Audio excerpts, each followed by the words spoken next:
Ladies and gentlemen, welcome back to Crime and Entertainment. I have here today a very special guest. Now, if anyone has seen the Netflix documentary on Richard Ramirez, this man should be, no stranger to you. It's one of the key guys that helped bring him down. Please welcome to the show, Gil Carrillo. Gil, how you doing, my friend? I'm doing just fine. Fine. Thank you very much for having me. Thank you. Now, you're in LA right now, correct? I'm in LA right now. I'm 40 years old. I just made my first trip to LA a few weeks ago. I had a few podcast shows to be on out there, and it is quite a city.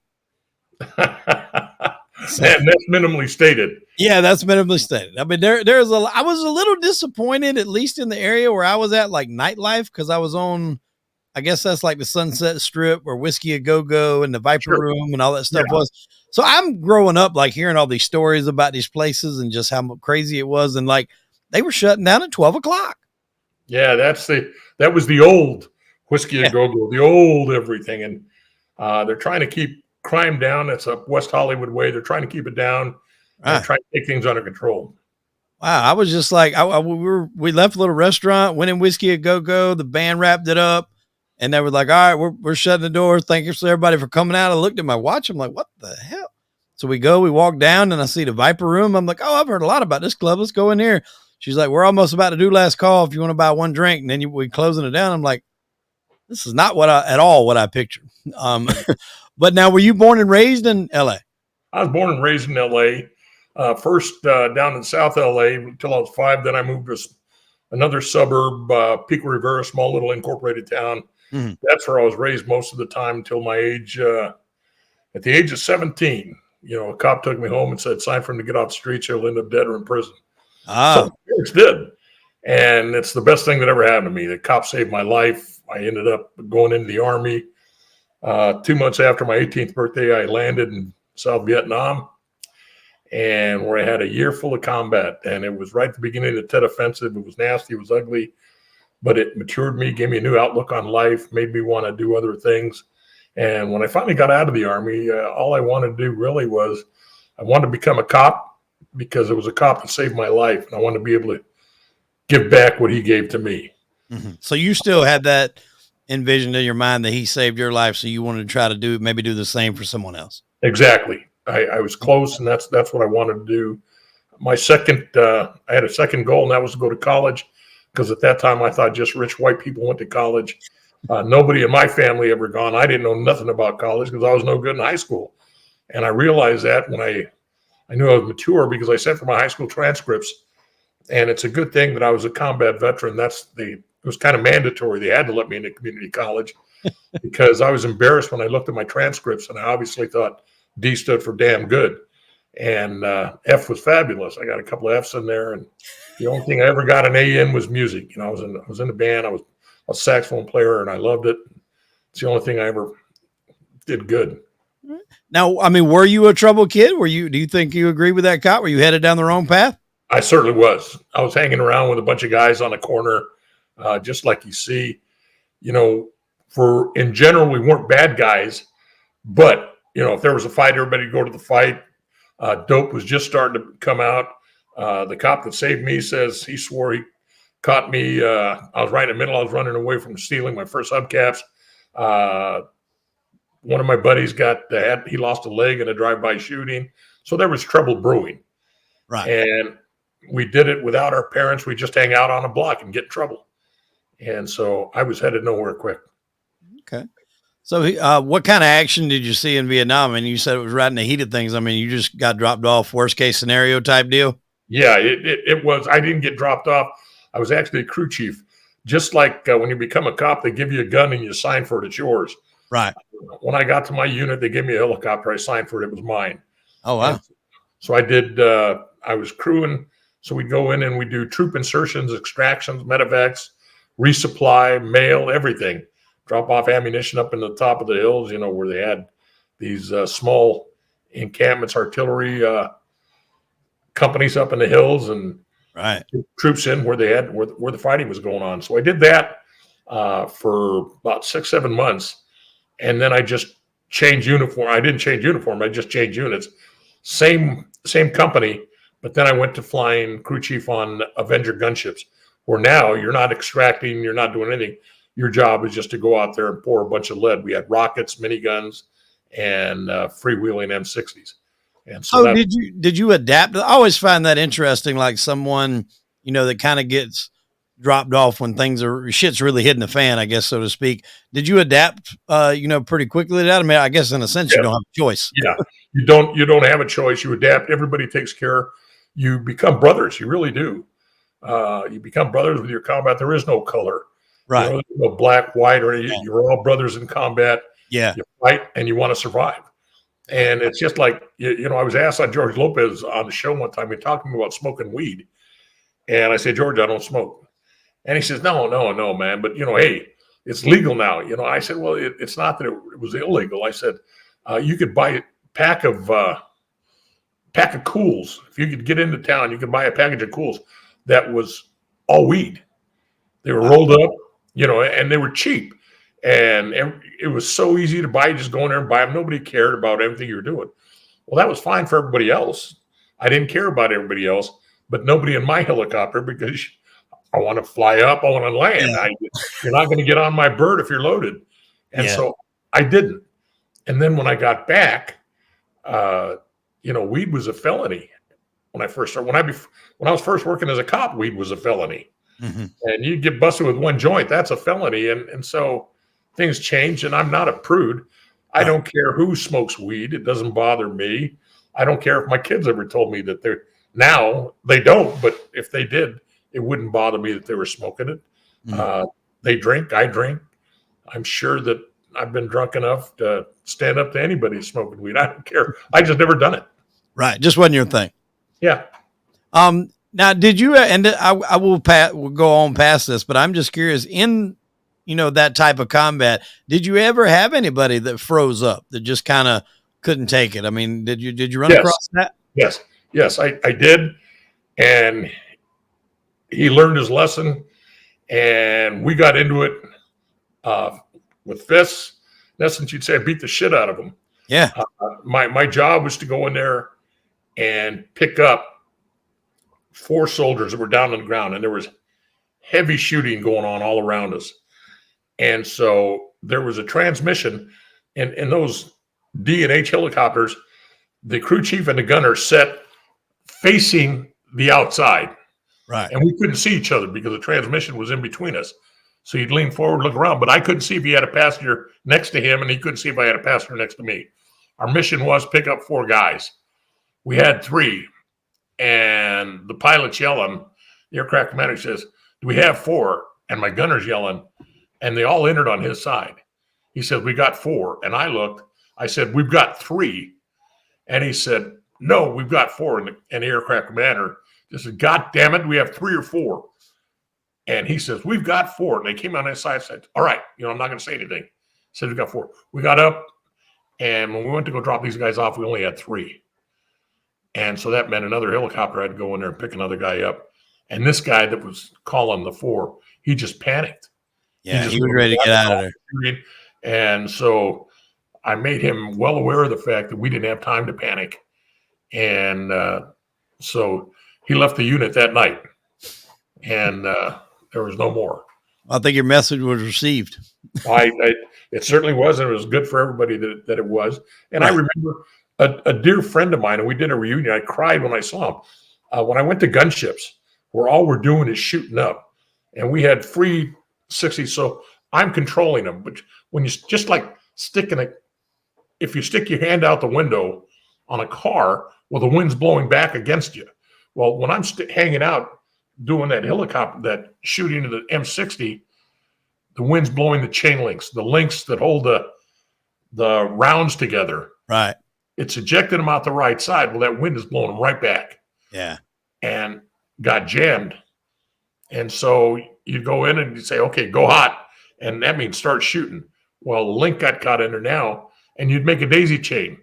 Well, we're on the opposite side. There's another helicopter coming in shooting up, and you just make that chain. Well, we go around the second crew time, and I wasn't ready. I hadn't got my gun unjammed. And when we landed that day, this little pilot came up to me, and he called me every name in the book and said he could not rely, we didn't have time to panic up there. We each depended on each other to stay alive. And I didn't say one word back to him because everything he said was absolutely right. But it was my first mission. I didn't realize how to unjam that gun because the barrel is hot. Wasn't prepared for it. And that was the last time the gun jammed. Everything he told me was correct. So a couple of years ago, we actually had a reunion in Phoenix. First time 53 years I had seen him. And when we got to see each other, we hugged and we cried. And it was beautiful. Well, I'm glad you made it back. You make it back. You become a cop. What are some, before we get into, obviously the details here with Richard, what were some of the close calls? Because I can imagine, and this is what year we're talking when you became a cop in LA? I became a cop in 1971. 1971. And what part of LA That's is through the academy. I actually, you graduated in 72, the early part of 72. I went to work inside the jails because new cops go to the jails in the sheriff's department. Okay. And then in 1974, I transferred to my first patrol station. What jail was it? Jail was the oldest jail they got down there. It's even closed down now. It was the Hall of Justice Jail. Oh, okay. It was built, I want to say back in 1925. Wow. Or even before then. It got closed down because of the earthquake. The building was made with a bunch of asbestos. And they were afraid it was going to leak and cause health problems. And they evacuated everybody out of that building, including the sheriff. And they left the detective bureau, a homicide bureau and another detective bureau in there. And they got all the inmates out on top, but they left us in there. And I'm saying, this is bullshit. So they finally got us all out of there. And that's when we left the building. I went to East Los Angeles Patrol, which back in the 70s was probably Gangland USA. Right. It was all Mexican gang territory, and it was a rough station to work. Is that like La M and some of those other guys? Emma hadn't even started yet, but all those are, Emma was a prison gang. That started in prison. These were all local gangs, all cut by territory. They had El Loyo, which means there was a big hole, and that was called El Loyo. They had Little Valley, that was the name of their gang. Maravilla for beautiful view. Everybody had their own gang names, and it was all turf wars, drive-by shooting, killings. It was nasty out there. Matter of fact, back when he was first beginning, I had Geraldo Rivera ride around with me. He was doing a Nightline special, so he was out there for a couple of weeks, and he rode around with me in a gang car for a while. I watched. I've watched it, a long time ago, multiple times. It's a great movie, but American Me with Edwards James Olmos.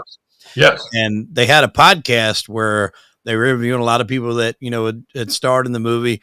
And man, a lot of people got taken out because of that movie. I mean, like they took that serious. 8 people involved in the making of the movie got murdered. Yeah. Including a female that was a gang counselor. She was something in gangs. And allegedly, I can't say that it's 100% true, but I've heard stories. Allegedly, Olmos apparently had a price on him, and he paid some money, and things got squashed. But that whole thing, I was looking into it. One of the guys that was high up the rankings, Morgan, Joe, they called him Peg Leg, and he's not even Mexican. Yeah, Peg Leg Joe. Yeah. It was a strange concept. And I had a talk with who Joey Torres is? No, I don't know Joey Torres. He run, what is it, the 18th Street Crew? Okay, no. Yeah, he was in jail for a long time. He was an amateur boxer, shot a guy, kind of got a raw deal as far as the sentencing because he was about to get out. They changed something. He was in jail for like 40 years. But got out. He was in there with a lot of those, like Sirhan, Charles Manson, a lot of those guys. So how long in your career until you first encountered cases that were involved with the Night Stalker, Richard Ramirez? Okay. I worked patrol, and part of that patrol, I was working gang units. I was working gangs because I had a gang background and I knew how to talk to the gang members. Right. So I was handpicked to start a plainclothes gang unit in East LA. Okay. And I did that. And then I started the guys from Homicide, which was my dream job because that was creme de la creme. And then normally on our department takes a minimum of 15 years to get there. Wow. And you could work any other detective, you could work robbery, burglaries, auto theft, child abuse, any other detective job, but homicide took minimally 15 years. Mm-hmm. Well, I got wind that they were looking at me because they'd started a gang homicide unit up there. And all the guys working homicide knew who I was and where I was at. So I got called. I had 9.5 years in. And they called me up and said, "Hey, you're being transferred up to Homicide Bureau." And I went batshit. That was March 23rd of 1981. My wife knew that I wanted to go to homicide in the worst way. I screamed. She came running in. She says, "What is it?" And I said, "I just got transferred into Homicide Bureau." And she says, "When do you go?" And I said, "I don't know. I didn't even ask. I'm so excited I forgot to ask." And so I had to call back and find out. This was Friday, and I was there effective on Sunday. Wow. That's when the transfer took effect. And that was March 23rd of 1981. And my first day actually in there was a Monday, which was the 23rd of March. And totally different world. I'm used to being structured and regimented. And now you're going up with the big boys where it's anything but structure and regimentation. Right. You work whatever hours you have to work to solve the case. Right. And I thought I was going to get dumped on because I hadn't paid my dues yet. I was a youngster. When I went up there, they called me the kid. And I was the youngest guy up there for about 7 years. I was the kid. And so up there back in the day, we worked off of beepers. Yeah. So if you weren't at work, if you weren't in the office, they couldn't see you. Then they just paid you. I don't care what time it was. They paid you and say, "You got a case." And they'd give you the information. Well, I had worked gang murders for the first couple of years that I was there, 2-3 years. And then they said, in 85, we're bringing you up to work regular murders. Mm-hmm. And I was excited about that because working gang murders, it was always the same thing. You'd get there, there'd be paramedic debris, maybe a casing or two. Nobody wants to talk to you. Nobody saw nothing. And it's like taking sand to the beach, you just got old. So you had to work them hard. And you knew your next case was going to be just as difficult. So that's the reason they formed a gang team, because before guys were getting a case and they get a case like that and they wouldn't get any help. So they just let it down. Give me my next case. Now, when you're working gangs, there was no next case. Next case would be just like this case. Right. So they got more solve rate. But then they just told me, "We're wasting your talents. You're coming up to work the regulars." So I worked the regular murders. And that was I started in January of 85. And it was March the 17th of 85 that I caught the first case. It turned out to be the beginning of the Night Stalker case. Because it was a while before they pieced it together, because he had a ton of names. I think one was a Diamond Knot Killer. I mean, it was a couple different mantras before they finally just gave him the Night Stalker. Yeah, that was all the news media. We never give him a name. They'd call him up and they say, "You have a name?" And they say, "Yeah." "What are you calling him?" "Calling him a suspect." That's all we would do. They're gotta sell papers. Yeah, the Night Stalker, he liked it.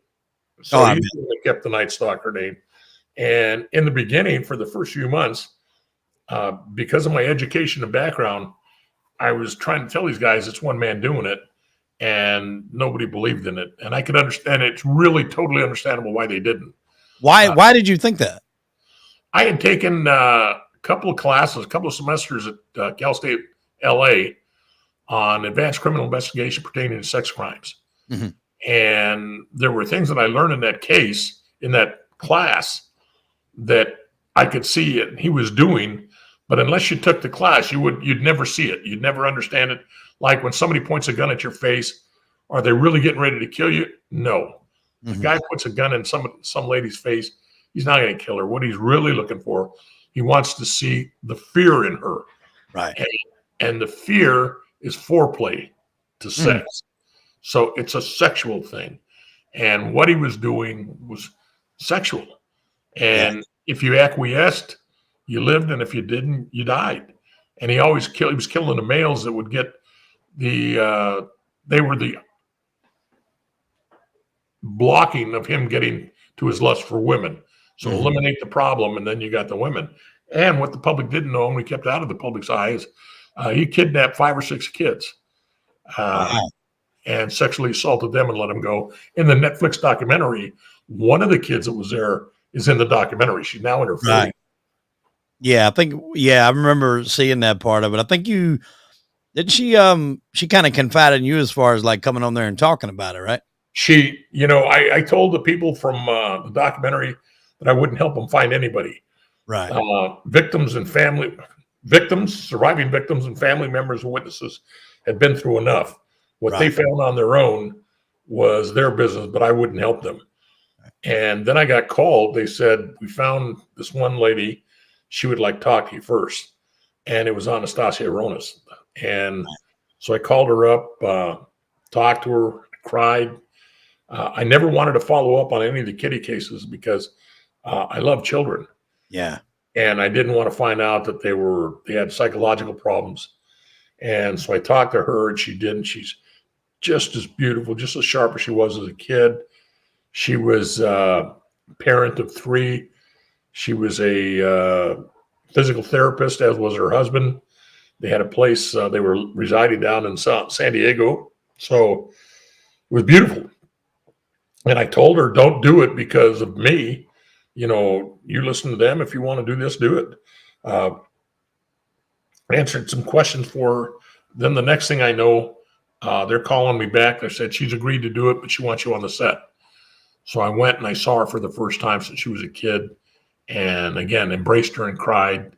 And she said, I wanted to talk to you so badly over the years, but I didn't know what we would say because I was only 6 years old at the time. And, you're a much older man. So what am I going to say? What do we have in common? And so we talked, and she's just a beautiful lady. Now, you say you didn't keep in contact with, some of the younger kids, and that's understandable. I mean, especially your passion for children. What about any, some of the surviving ones that did survive, Richard? Did you keep in contact with any of them throughout the years? No, I've kept in touch with a couple of family members, but not much. And that's because they reached out to me. I wouldn't reach out to anybody, but if they reached out to me, I'd certainly give them a call and talk to them. I even broke bread with one of them. Oh, wow. Okay. So you're picking up pretty quick that you think this is a one-man deal. Did you meet a lot of resistance for that from the other guys in the department? Oh, I sure did.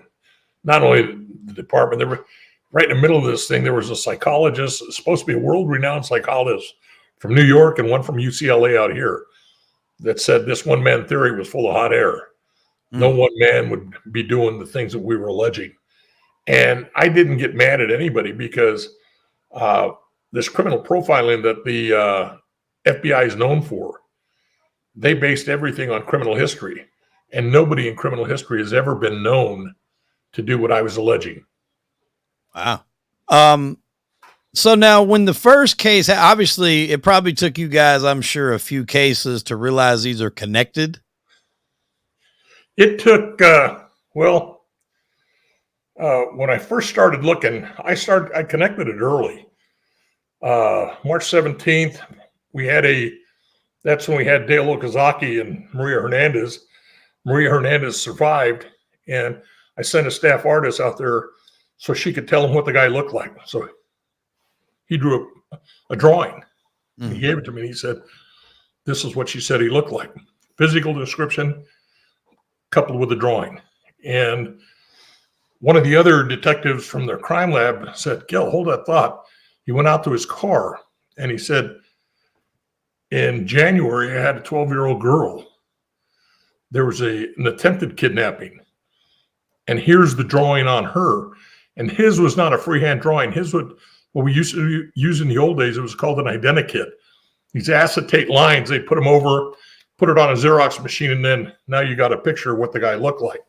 You could give him different noses, high cheeks, hair, anything you wanted to. Right. And they looked identical. So that made me start thinking. Now, on the 29th of March, one of the other guys got a case there in the same vicinity, and it had a shoe print that was very distinct. Now, that shoe print showed up at a couple of cases, and that shoe print did a study on it, and I can tell you without equivocation today that on January 9th, 1985, 1,356 pair, model 440 Avias, entered the United States from Taiwan in New York, and for distribution throughout the U.S., 6 pair ended up in the state of California. 1 pair ended up in LA. And they were black. Most of them were white. These were black, and that's what made them unique. So when that shoe print shows up and starts showing up at different locations, there's another piece of evidence. Circumstantial may be, but it's a piece of evidence. So when you get physical descriptions coupled with that, looks like the same guy. Right. Was that the incident? And I want to pick up on that shoe thing in a minute. But was that it was the first person that he killed? Was that one where he was in the garage? And I think one of them hid in the house, but I thought he was gone and came out a little too early. That was Dale Okazaki and Maria Hernandez on the 17th. Right. Dale Okazaki and her were roommates in a condo. Mm-hmm. Dale was already home, and Maria Hernandez came in. He made a deliberate noise, slapped the top of a vehicle. He was on a carpet runner, slapped the top of the vehicle so she could turn around and see him. When he came point shoulder, he could have popped her in the head. He didn't. He wanted her to see him. He wanted that fear. Exactly. So he fired, and as soon as he fired, everything went black because she had just hit the garage door closer and it would hit the button. Timing took 8 seconds from the time he hit the button to the time it closed, and it was pitch black. And he tells me later on, he says, shit, I thought I was dead because the ringing of the gun, he saw the sparks go out, she went down to the ground, and then it turned black. And he says, shit, I thought I was dead. And he realized he wasn't dead, so he just opened the door because she had already unlocked it, pushed her body out of the way somewhat, and then he got up and went inside. Maria, who's not dead, was holding a pair of her keys to the car in her hand. The bullet struck the key, went inside her hand, and didn't exit. So she got up, hit the button, went around the alleyway from her garage door around to the front, because as she's going, she hears a gunshot inside the condo. And she knows she has Maria in there, or Dale's, excuse me. And when she went around, she expected Richard to exit the garage door like he came in. He exited the front door. And he saw her, she saw him. They played cat and mouse around a car that was parked right there in front of the condo. Finally, Maria just threw up her hands. She wasn't in fear anymore. Threw up her hands and said, hey, you already shot me once. Don't shoot me again. He put the gun down by his side and walked away. Did not shoot her, did not run. He walked away. And then 40 minutes later, he killed another girl, probably about 2 miles away from there, Silent U. So did he tell you why he didn't kill her? Was it because she kind of had that attitude about it? No, we in talking to him, I asked him early on, why didn't you kill Maria? And I said, was it because she was Mexican? Or was it because she looked exactly like her sister? She looked exactly like his sister. And he just said, yeah. That's all he said.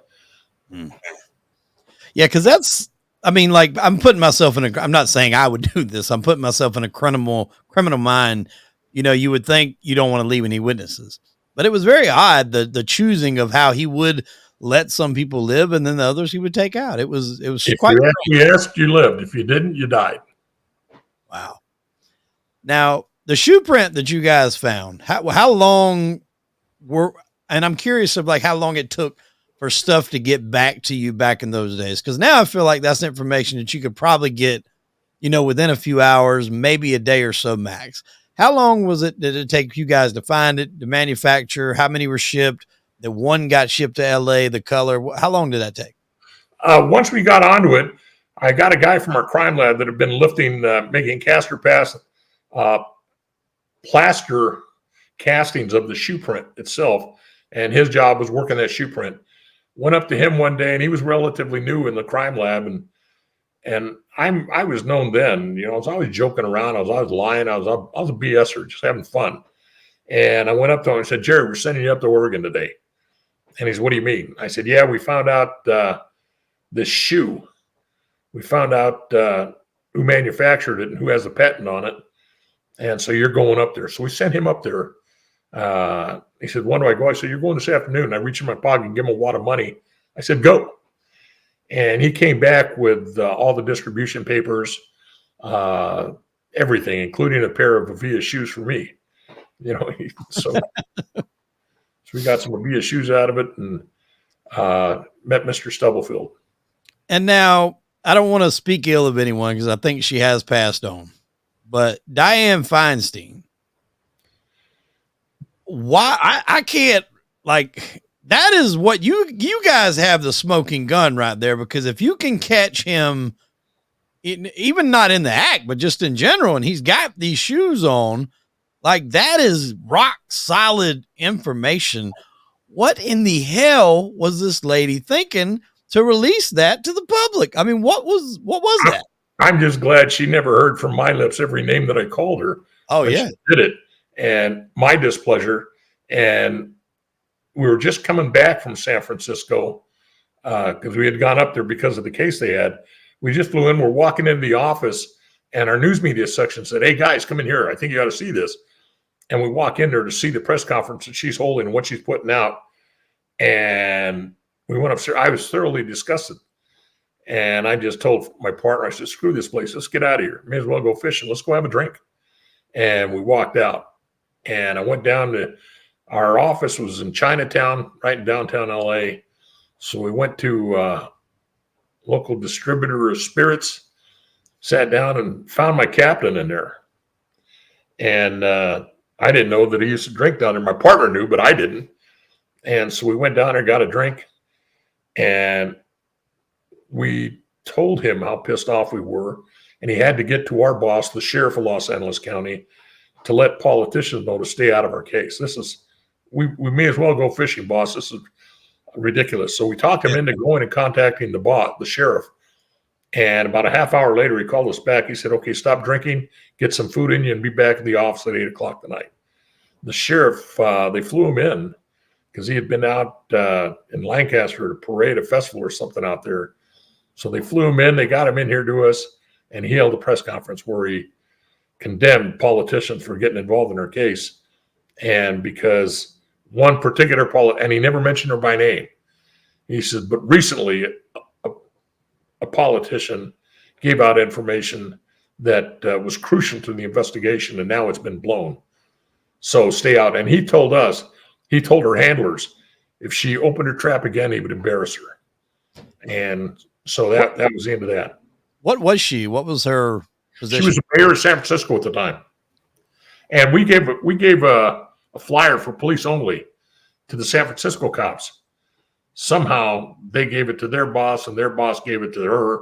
That was what I was going to ask, is how she, and I don't know as far as who's privy to what kind of information, but I was curious of how she got it. I mean, was it a re-election? I mean, somebody had to sign off for, maybe I'm assuming, write that speech. Like, I don't understand how they could think that was a positive thing, especially if they knew the rarity. Like, that's giving away. I remember one of the guys, the guy that did the shoe print study, Jerry Burke, said he's recording and he's saying, what was she thinking? Not even, it doesn't take much imagination to know that the information she was giving out was sensitive. And Richard tells us he threw a gun and the shoes over the Golden Gate Bridge. Oh yeah, that night. Didn't he say he did it that night? Or yeah, because he's watching it. I just that part of the case, man, had me baffled of why she would do this. And that was another thing that was like, so many things went right for Richard. It's crazy to say that when he killed so many people, but he had so many close calls that, he got away with. And there was another instance where, how did you guys come upon the dentist appointment? He got, there was a car that got pulled over. It was an attempt kidnapping of two kids up in LA City's area, their jurisdiction. And that car, they had to go over a little hill, a little loop-de-doop, to get on the freeway on-ramp there, and a motor officer stopped him. And the motor officer stopped him, and what Richard tells us later is he threw a bag of shit over into the bushes as he was getting stopped. And the motor officer came up to him, patted him down, and then he went back to his motor. And as he's getting his sight book, because he's going to write this guy for running a red light, Richard could hear over the speaker box on a motorcycle, attention all cars, attempt kidnapping just occurred, and give a vehicle description. And that's the car that Richard's in. Richard drew a pentagram with his finger on the hood of the car because he had his hands all over that car. And then all of a sudden, Richard said, I just took off, went running. And that officer allegedly went running after him, but wasn't going to catch him. Richard said, he never took a step in my direction. He didn't. In that car, he left a little plastic business card holder. It was a cheapie. Richard said he left a $100 bill in there, and there was a business card from this dentist. Now, this we get from Richard after the fact. Right. But that thing, once we heard about the stop, we went ahead and contacted LAPD. We wanted to talk to Officer Starvos. And Starvos heard we wanted to talk to him, and he called in. So he didn't come in. So it took us a couple of days. By this time, the sun had baked everything off that car. The car was useless. But they found this business card holder in there. And so the guys from LAPD said, hey, we did find this. And there's a business card made out to Richard Mena. And there's a dentist in Chinatown. So which is just a couple of blocks, 2-3 blocks away from our building. So we went down, contacted the good doctor. Good doctor said, yeah, well, I have this guy that comes in here, and described him. And it sounded like maybe the guy that we were looking for. And said, okay, we're able to get a copy of his x-rays. He gave them to me, and I took him to a very good friend of mine, childhood friend of mine that was a dentist. And I asked him, what can you tell me about looking at this guy's teeth? He said, well, he's got an impacted tooth. He says, he's not going to be able to last much longer. This thing's got to be killing him. He'll be back to that dental office soon. So we put 2 guys on the inside of the dental office and waited for him to come back. These guys were making more money. They were working 7 days a week, 12 hours a day. They were making bank. And Richard didn't come back. They're just hanging out in the lobby? Exactly. That's all they're doing. Reading magazines. And so one of the executives on my department took it upon himself to make the decision. He says, call those guys out of there. It's a waste of our money. Let's just put LAPD, because it was LAPD's jurisdiction there. Have them put in one of their silent alarms in the building. And if he gets there, hit the alarm, they'll respond immediately and get him that way. All right. So we did it. Our executive told us to. The day they pulled that damn thing out, the day we pulled our guys out, they put the robbery alarm in there. That night, about 9 o'clock at night, I get a phone call from the dentist, all excited. Where were we? How come nobody went down? I said, what are you talking about? The alarm didn't work. It was malfunctioning. And Richard had been in there that day. So that's what I'm saying, man. Like so many things happened to help aid, him to keep doing what he was doing. And I mean, would you consider him, looking back on it now, would you consider him more like cunning or just lucky? Lucky. He was cunning at the point of operation when he's committing a murder. He was good. He was good at what he did. But aside from that, he was lucky. Yeah. Like as far as like covering his tracks and stuff like that, I mean, he was seen quite a bit. Yeah. Yeah. He knew he was getting hot. He told me, I was getting tired. I knew I was going to get caught. I said, I knew you were. It had to be. I mean, mentally, it has to wear on you. And I mean, I would think that you've even said too in the documentary, you hate to think like this, but you're so close. You want another incident to happen or another murder to happen because he's going to leave a clue. Was that really your mindset going? Oh, yes. I asked my partner with Frank Salerno, who had worked on the Hillside Strangler, which was another serial killer case. And I asked him one day, I said, Frank, is it wrong? Is it wrong for me to be thinking that, God, I wish he'd hit again? Because I want that. He's got to screw up. One more piece of evidence. Give me one more clue. I was hungry. And I was never home. My captain was quoted in the Times as saying we were working 7 days a week, 16, 18 hours a day, which is a violation of federal law, but we were working it. We didn't care. How's that affecting your home life? My wife moved out of the house with the kids for a while. She was frightened because I was not home, and she knew what was going on. And so she moved out. She took the kids and went. She would either be at my family's house or her family's house, which made me feel better because they were better in numbers. Right. And but it broke my heart. I remember one day calling up, and my wife told me I caught my daughter crying in the room. I said, what was she crying about? And she said nothing. And I said, no, you're crying for a reason. What's wrong? And she said, I just want my dad home again. Oh man. I just want my dad. And that just tore me up on the inside. I wanted to cry. I said, I got to go. I hung up. And as soon as I hung up, I started cussing. I'm sitting there saying, why does she tell me this stuff right now? I don't need more pressure. I don't need extra. And what I didn't realize after the documentary showed, I apologized and asked her for forgiveness. I didn't realize how frightened she really was. I had factored everything else out, but I never factored in the fright. And I was packing a gun and I had friends, so I wasn't worried. Right. But and is that what it was? That was kind of the catalyst to get her to move, was she was scared. And I'm assuming, were you in the news at this time? Did they know you were on this case? Okay. Yeah. So she's worried that if he knows you're out there looking for him, then you're not home, so that's probably her mode of thinking. Yeah. And he knew exactly who we were first time we laid eyes on him. He knew I was Gil. He knew he was Frank. And like, I don't know, but I'm thinking the way he was, the way his mind worked, I would think maybe he had a boundary of he probably wouldn't do that because he respected y'all trying to catch him. Even though he's killing half of LA, I think he wouldn't do that. You get to know him, and his dad was a cop at one time, but he was a cop in Juarez. And you could be selling ice cream one day and then somebody, you're a cop the next day. So it was no big deal, but his dad was a cop. And so Richard told us, he talking to him, he's captured on the 31st, which was a Saturday. Mm-hmm. So you go back on Wednesday, he was actually cited by LAPD. He was on a motorcycle and he got a ticket because he didn't have a motorcycle license.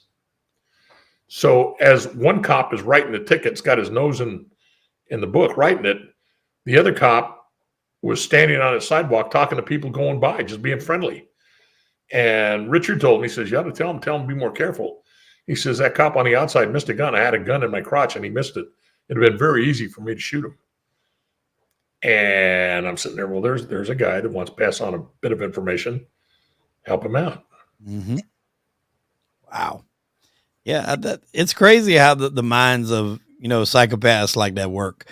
And, we mentioned, obviously, it was a strain on your marriage. You're never home. Your wife is scared. Was it doing anything to you as far as like alcohol consumption or anything like that? Was it, what kind of effects did it have on you? We didn't have, I was consuming alcohol. Matter of fact, I can tell you right now, during that time period, I was drinking Jose Cuervo Gold. And you can have one drink or you may as well have a dozen because it gives you breath of a camel's ass. And so I'd come home and my wife would sit there and say, working late. And I said, oh yeah, you wouldn't believe what's going on. And she'd go, no, probably not, because it smells to me like you've been drinking. And so I was drinking, and I knew I was drinking. And right after the arrest, I stopped drinking cold turkey. I wanted nothing to drink, and I was 30 days dry. I hadn't touched a drop, and we went out to eat. We were invited by Channel 4, Laurel Erickson and her producer. We went to the taping of Johnny Carson show. And then we went out to dinner. And my wife and her were drinking, and I'm sitting across from him, and Slurn and his wife are there. And all of a sudden, my wife starts crying. And Laurel Erickson asked her, what's wrong, Crow? She says, what? Says, since this case, he's a changed man. He's not the same way he was before. I said, look at him. He won't even have a drink with me. And number one, she wasn't a drinker. I was the drinker. But yet now I wouldn't have a drink with her. I said, hey, wait a minute, stop the madness. I said, number one, keep our personal business personal. Yeah. Number two, Laurel, I better not hear homicide detective headed for divorce court, film at 11. And I told the waiter, I said, bring me Cuervo Gold and on the rocks, and don't let the rocks hit the bottom of the glass. Just keep them coming for a while. So I was drinking. I don't drink near as much, nothing like I used to drink. And then I stopped drinking liquor and I finally went to wine. Yeah. And that's my drink of choice. And I don't even drink that often. But when I do, I buy wine by the case to keep it here at the house. You never know when you What's your go-to wine? Yeah. And I still have right now, I've just changed brands. I got tequila in my freezer right now. So you never know when you're going to have company. What's your favorite brand of wine? What's your go-to wine? I drink a lot of Josh. I drink, it's all Cabernet. I don't like the whites. Yeah. I drink Cabernet or Merlot, either one of them. Okay. Josh Cellars or Joel Gott, all about $15 to $20 wines. I've had, my buddy gave me, when I made lieutenant, he brought me a bottle. Oh, it'll come to me right now, name of it. It was $500 a bottle. Ooh. And I tasted it and I said, geez, it tastes like shit. I gave it all away. I didn't like it. So, and I remember when I was in Vegas at a conference, one of the television stations took us out there looking for material to put out on their television. So they took myself and a couple of investigators that I had with me. They took us out to dinner and they said, Gil, you pick the wine. So they gave me the wine list and I picked a $300 bottle of wine. And that was any better than the $20 wine that I drink on a regular basis. Yeah. I have some guys that'll tell me they pay like high dollar for the whiskey, and my go-to whiskey is Jim Beam Red Stag, which is like a black cherry. And I mean, it's $30 for a handle, and I mix it with cherry Coke, vanilla Coke, all kind of stuff. And that's my go-to. And it's like $30 for that handle, which is, on the cheaper side. And people say they spending hundreds of dollars for this and $100 for that. And I'm just like, I love, mine. And I've been drinking it. I'm not pretentious at all about what I drink. Look at my body. I look like I'm particular about much. I went out to dinner with a judge one night, a female judge, and her husband was there, and my wife, and she brings her own bottles and have them corked right on. So, and she said, Gil, I got to have you taste this wine. I was drinking Coppola wine that night, and so I got it, and I said, oh, all right, this is good. I said, but I'll be honest with you, Judge. I said, I'm really not that, I really don't care how high the dollar is on that wine, because I drink some stuff at home that I keep at home that I buy at Costco, and it's called Menage a Trois, and it's a blend. It's not a Cabernet, it's a blend. And so she says, I love it. She says, I have a case that's my everyday wine at home. So she was still, if she's drinking this stuff, that's what I drink. Yeah. And now I've just grown out of it, and I'm into Joel Gott, Josh Cellars, or anything like that. There you go. People always ask me too, like, what beer you drink? I said, just whatever's on sale. I'm not. What would you say was the tipping point of, obviously, I mean, I know he got spotted and, chased to the bus, but before that, what was the tipping point that was kind of like your days are numbered? We had said a week before his arrest, he hit down in Orange County. And the day before he hit, that was a Saturday, we told our captain, I said, hey, we'll have him in two weeks. We'll have him. And we had no idea who he was. But I said, give us 2 weeks, we'll have him. And we went down there. He hit down there, and he tell him the stalker was here. He liked that name. That's how we knew he liked the name. And then we recovered a car. He was a stolen car, brought it back to L.A., found the stolen car, wanted him to sit on the car, see if he'd go back and re-steal it and take it out for a ride. But once again, the executive said, no, just hook it up. So we hooked it up, went down to Orange County, and they found a print. He had moved the mirror, and they found a print on it. And the good thing about it, they were using laser equipment at that time. Mm-hmm. So as soon as they found it later, we told our sheriff, hey, they found it with his new laser. Went out and bought 2 of them right now. The sheriff said, you got them. So we made a print, and we sent it up to Sacramento. But during this time, understanding they didn't have DNA then, and fingerprints weren't automated other than felony convictions. Mm-hmm. And we knew through an informant that the guy we're looking for had been arrested by LAPD the previous year for grand theft auto. So we told them, see if you can find him. They said, no felons matching this print.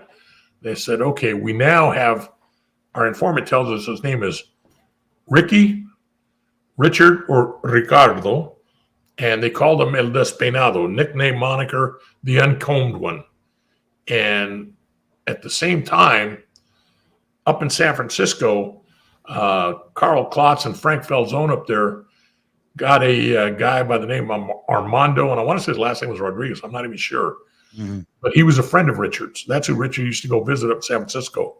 Mm-hmm. So they found him, and they got him to cop out to giving him a last name of Ramirez. So pretty interesting story how they got that too, huh? Oh, trust me, I'm glad I didn't know then. I found out on the Netflix documentary that it never would have washed. Yeah, because I mean, like, obviously, I know he had done a ton of shit, so I don't think it would have been able to get the whole case thrown out. But for our viewers that maybe haven't seen the documentary or don't know what we're referring to, Mr. Klotz, I guess, apparently roughed this guy up pretty good to get that last name. He hit him once, and he said now he's going to smash his face all up.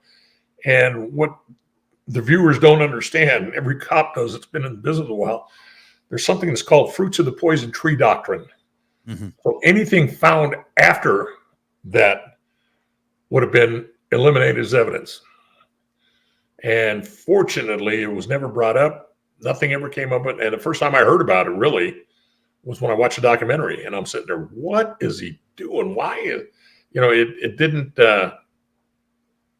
bode well. But fortunately, he didn't get caught. We didn't get caught. And not really, other than the name. Now we told, okay, hand search Richard Ramirez just manually search for the name in your files. And they found 8 of them. And one of them matched the fingerprints that they had lifted out of Orange County. So that was it. But we had the fingerprint already. It was just a matter of working a little longer. And nothing we gained out of that really would have made that big a difference in the case. Right. But it did. They got it. We were grateful when we never asked how. They said, hey, we got a name now. And not until I saw that in the Netflix. And I said, holy Jesus. Wow. That's not the way we work up here. Trust me. So given the way it happened, I mean, I would say he was almost arrested by the citizens of LA, with the assistance of obviously getting his identity out there in his picture, but kind of his capture was almost, I would say, like a citizen's arrest, but albeit a lot of them. Are you satisfied with that? Or does a part of you wish maybe he'd have went out in a blaze of glory and you'd have got to take him out? I had mixed emotions. I wanted him dead, mm-hmm. But the other side of me wanted him alive because I wanted to talk to him. I wanted to spend time with him. Yeah. And so the way it happened, and they didn't arrest him. It was actually a combination of stuff. His picture was released. He's identified. He's a passenger on a bus. One of the passengers IDs him, gets off the bus at the stop. Richard sees him going for the phone. And the next intersection, Richard gets off the bus. First guy that saw him stopped a gas company truck and said, hey, follow that bus. The killer's on there. So they went following that bus. Then they started trying to stay up with Richard. Richard was jumping fences, going through things, and it was really difficult to stay up with him. He went on about a 2-mile sprint and all the way across the 5 freeway, all 8 lanes of freeway. And then when he tried to carjack a car, the lady started screaming, and her husband came out and got a piece of pipe and nailed him in the head. Well, 2 miles of sprinting and jumping fences, getting hit, and he's exhausted. And so when he did that, he then went ahead and tried running away. He only got about 4 houses. The rest of the neighbors saw him fighting with a neighbor over here. They went and they just encircled him. He just gave up, sat down, and they didn't put the boots to him. They let it go, and they called the cops. Cops went down there. A cop car would have been arriving at a citizens holding a felony suspect. And when they did, he got there. He's probably one of the few cops in LA County that didn't have a picture of him in his car by now, didn't know who it was. And so he just saw the guy was bleeding in the head. They had him surrounded, handcuffed him, easy case, called paramedics. They put a turban on him, to keep blood from going all over the place. And then the guys from LAPD showed up. And they said, yeah, that because it was just a half a block outside their jurisdiction. Now he's in the county jurisdiction. So she's probably in the garage. Anyway, they hold him. He gets there, doesn't know who he is. LAPD comes up, and when they get there, they just go up and said, that's the guy we've been chasing. Take him out of our car, put him in their car, and he said, get him out of here, get him to the station. And this guy had no idea what had just happened to him. The young deputy was a new rookie, and the guys at the station, they wanted to kill our deputy because he said, you just let the biggest arrest of the century go away. You lost, you piece of shit. And they made fun of him forever. They didn't even, it's kind of like common practice. There's nothing written. If I arrest somebody from an outside, and he's wanted by them, they're going to take him. Well, what you do is just courtesy. Okay, give me your cuffs. I'll put them on him. I'll take mine off. And I'll keep my cuffs. They didn't even give him a chance to take off his cuffs. Wow. They just took him with their cuff and took him down to the station. And how did it make you feel when you got the phone call that you finally got him? What was your emotions like at the time? I was so excited. I was already out and about that morning. I probably had about 2-3 hours sleep, but I was back out on the streets when I got notified that he was in custody. And so I raced down over there, and then it was all business, just like, Manning putting on his helmet, going out for a football game. Now it's crunch time now. And you put all your personal feelings aside.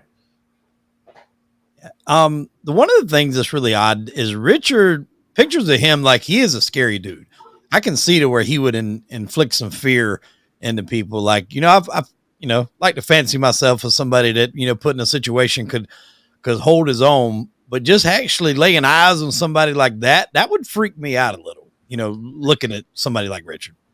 He didn't freak me out. He didn't do any of that stuff. Other people sat there and said, God, weren't you scared going in there? You knew he was into Satanism. And I said, no, it was game time. I knew my job. I knew what I had to do, and I couldn't let myself get emotionally taken away and lose everything. Right. So no, it was prime. I was ready. Because looking at guys like Ted Bundy, who, done a lot of gruesome stuff, I wouldn't, like, if I seen him in a dark alley, I would, excuse me, sir, going by, I wouldn't be, scared at all. A lot of guys. I mean, Dennis Rader to a certain point. BTK looks like a guy, looks like a professor or something at a high school. Yeah. I mean, a lot of these guys don't look like what you would picture somebody that would do these kind of things would look like. Richard, however, does, at least in my opinion. That looks like somebody that I would picture. People say, I know all I ever said was he's nothing more than human. Yeah. And you don't have to look evil, just like and especially Dennis Rader. Yeah. Because I got called to go over there and assist them, give them some advice and help them along with the BTK case. And then about a month before I was due out there, he got arrested, and I called him up and said, well, I guess all bets are off. You don't need me anymore. And they said, no, we still want you to come out here because we still have the prosecution to go through. You can advise us on that. And not only that, we've scheduled a seminar. Cops are coming from all over the state to listen to you talk about it. So it worked out good. Well, an odd thing too is like he would get fan mail, and didn't he get married? Like women were just flocking at this dude. I'm like, we got good guys out here all over, and this guy's the one pulling these women here. He's in jail for life, killing all these people. He married the ugliest one that used to go down and visit him. He had some good looking women that would go visit him. One gal I'll never forget sitting there in court, and I got to get up. They wanted me on the phone at the bailiff's desk, so I went to the phone and I'm looking at her, and he always looked at the ladies when he was either entering court or exiting court. And she was an attorney, no doubt. Her and her friend were both attorneys. They had their briefcases there, dressed to the tens. They were gorgeous. And as he came walking by, she intentionally spread her legs open and then blew him a kiss. And I went back and told my partner, I said, put hooks on me, see if it works for me too. Jesus. It don't even make no sense. Just to fathom what women found attractive about this guy, considered all that he did. I have no idea. Yeah. Where do you think Richard reigns in, like, I guess I would say maybe hierarchy or infamy of all the serial killers from LA? Because obviously you got the Zodiac, which, was never really 100% confirmed, been solved. You did have Bundy was in that area a little bit. Bundy You do was have there. the The son of hysteria Sam. rapist. Yep. Yeah, Yeah. I mean, where do you think he ranks up there, at least in like the California, area? Where do you think Richard is on that, he list? ranks up there very high in California. I don't know how he messes up throughout the U.S. The son of Sam and the other one that dressed like a clown. Oh, Uh, Gacy. yeah, Yeah. Gacy, and the one that was eating his people, Dahmer. Leslie Dahmer. Those are some sick puppies. Yeah. They're up there. Richard didn't get into any of that. Right. He was more, I don't know if blue collar killer is the right kind of terminology you can even use. And him and Bundy used to write to each other. Really? Yeah, while they were in custody. Wow. I did not know that. Wow. That's crazy. When did you get approached for the Netflix documentary? It aired in 21, so I probably got approached in 19 or 20. And I'm assuming you got a nice little check for that too, didn't you? I got a healthy check in the beginning. They said, "Hey, this is what we want to do. This is what we'll give you." And I believe everybody gets off happy, and I was happy. I had no problem with it. I did tell them that I wouldn't. They said, "Here's our idea. Here's how we want to carry this thing." And I said, "I don't care how you carry it. I'm not involved in that. You're the professional." They said, "Okay. Well, when we're done filming, we'll get the editing. We'll call you up so you can see the edits, how it's going to go." And I said, "I don't care about that. Yeah, I'll watch it when it drops like everybody else." And the guy that done that, it's escaping me right now. What's his name? Tiller Russell. He done the 7-5 documentary. He did the 7-5. He's done a couple of them. They're best documentaries I've ever seen. Yeah, Waco. I think he done one of them on Waco. I mean, he's done a good bit. But that 7-5 documentary, man, that was the first time I seen that. I mean, my jaw was on the floor. It was very well done. And then, the Netflix with y'all, The Night Stalker. I mean, it's like, it's not one of them things that you can just stop watching. You got to watch it all the way through. Yeah, he did one Operation, and I can't remember what the last word is. And it's about a Mexican cartel hiring a middleman to buy submarines from Russia. And they were going to use it over here for dope trafficking. Yeah. Wasn't that guy's name like Rambo or something like that? Didn't he call his name Rambo? It was a big guy that was buying it. Yeah. I remember watching that. So he did that one, and he did one on the narcotic Kiki Camarena, the DEA agent got kidnapped and tortured. Another excellent. He does good work. Yeah, he does great work. He's just such a good guy. It's cool. You mentioned going up there to assist with the BTK. Like when this happened, you guys, essentially you broke this case, you got Richard off the streets. What kind of happens to your career at that point?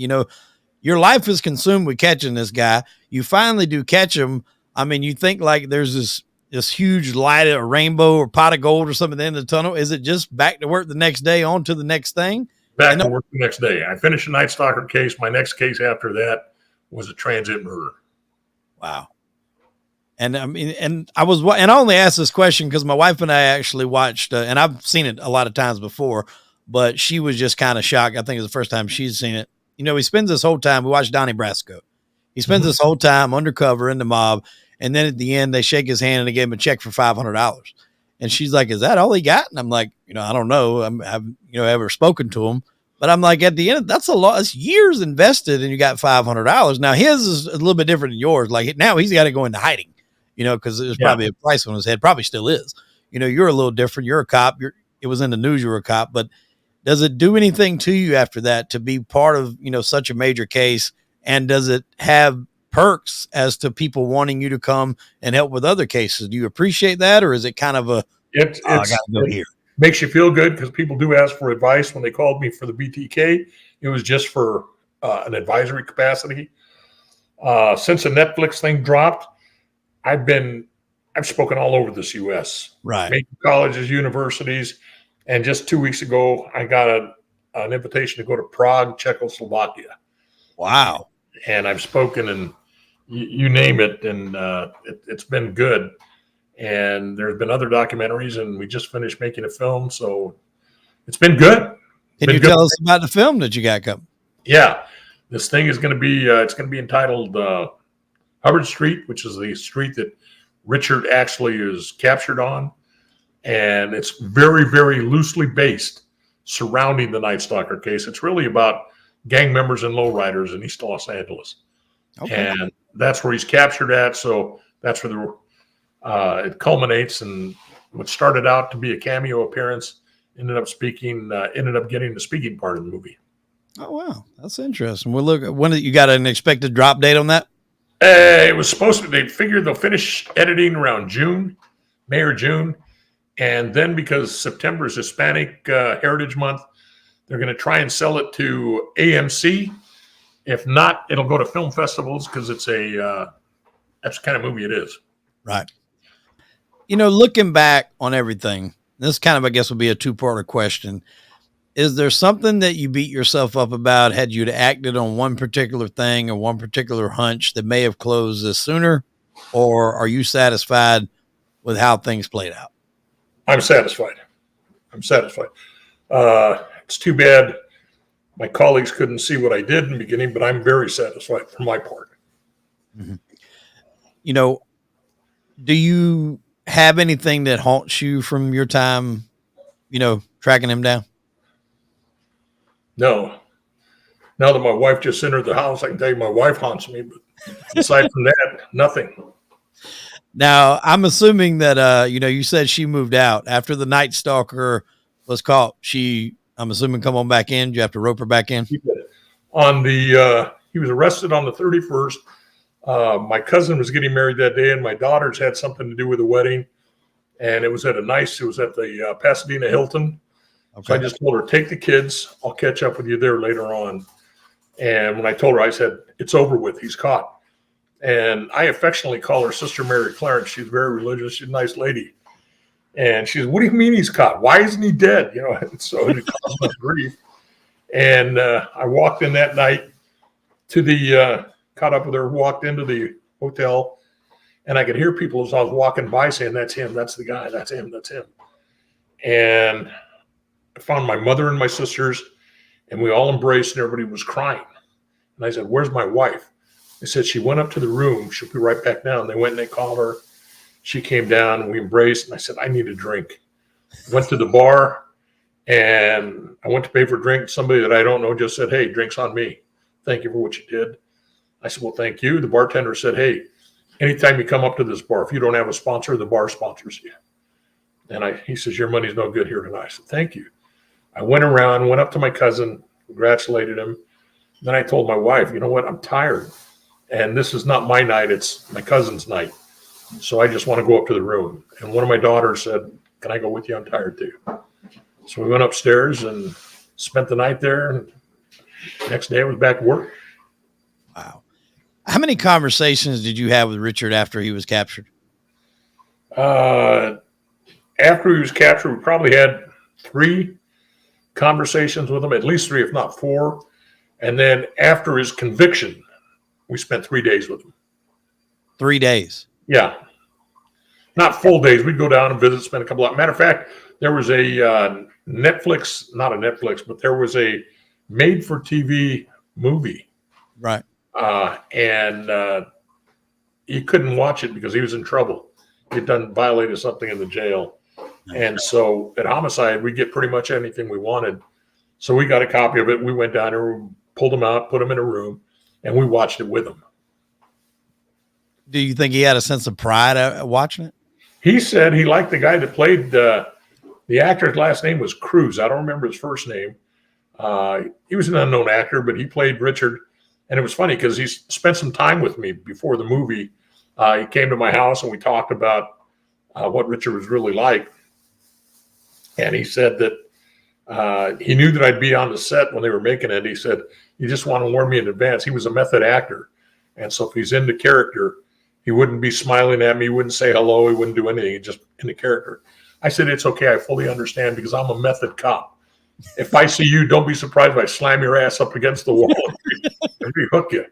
And we just laughed. But Richard said that the guy played a pretty good part. He didn't think that they'd ever find anybody that could be as sinister as he was. And he says the guy did good. Yeah, I think Lou Diamond Phillips played him in one movie too. But I mean, Lou Diamond Phillips played him in another movie. Yeah. And is there anything that he said to you in y'all's conversations that was like, bone chilling? No, no, he was talking to him just like talking to you. He really was. We would talk, we'd laugh. Sometimes it was very serious, and I had objectives. I knew I wanted information. I had to do whatever I had to do in order to get the job done. So what was the job at this point, being that he's caught, he's convicted? What was your job here? Figuring out other cases that hadn't been linked to him? Figuring out other cases that I'm going to face in the future. What was going through his mind. And he told us that last day that he was good for 4 more murders that we weren't aware of. And we didn't tell him, but we were actually looking at 8 more murders. But there wasn't enough physical evidence, or even without going in depth, there wasn't enough evidence to link them. And so what we didn't want to do was put a case on him and then have him beat it, because then it might look like he may be able to beat the rest of them. We wanted nothing but solid cases. And he said, give him 7 years in prison and he'd tell me about the rest of them. Well, that never happened. He changed his mind, didn't like the way I badmouthed him when the state allowed him to get married. Right. And I said it was a mockery of the criminal justice system. He's not there for rehabilitation. He's there for the death sentence. Mm-hmm. And it was a mockery of the sacrament of marriage, because his marriage would never be consummated. And why did we have to allow him to do that? Do you wish he would have had to go through the death penalty, or is cancer okay with you? What wasn't it, cancer he died of? Yeah, he was cancer, hepatitis. He had he was a sick puppy. Yeah. He had combination of cancer and hepatitis, and didn't take medicine. And they said in the end he looked almost green because his body was shutting down on the inside. No, it really didn't bother me one way or another. I remember it was June 7, 2013. I was at my grandson's junior high school graduation. And my daughter, who was a social butterfly with the media, says, Dad, Richard just died. Richard Ramirez just died. And I said, I don't care. I'm here for my grandson right now. And I didn't pay any attention to her. When I got out and I checked my phone, I now had at least 40 messages on there from friends, media outlets. And by the time I got home, I had Channel 7, Channel 5, Channel 4, Channel 2. They were all at my house and gave statements, he was dead. And it was really, I knew, hey, no more appeals. His appeals were over with. And he asked me and Frank both, Frank and myself, he said, are you going to come to the day they execute me? And Frank said, you're damn right I am. And he said, what about you, Gil? I said, Frank, honestly, I don't really care. I said, you want me there? I'll go. But if you're not, I've seen enough death and destruction from combat, from people on the streets and patrol, and all the murder I've seen here. I said, I've seen enough people die. But if you want me there, I'll be there. If not, no, I ain't going. And he said he wanted me there. I said, okay, you want me there? I'll be there. You got my word.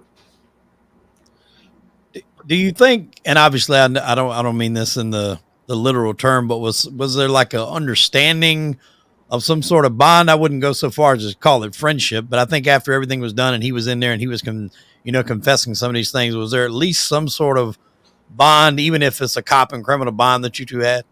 Yeah, there's no doubt. Plus he knew I did some good.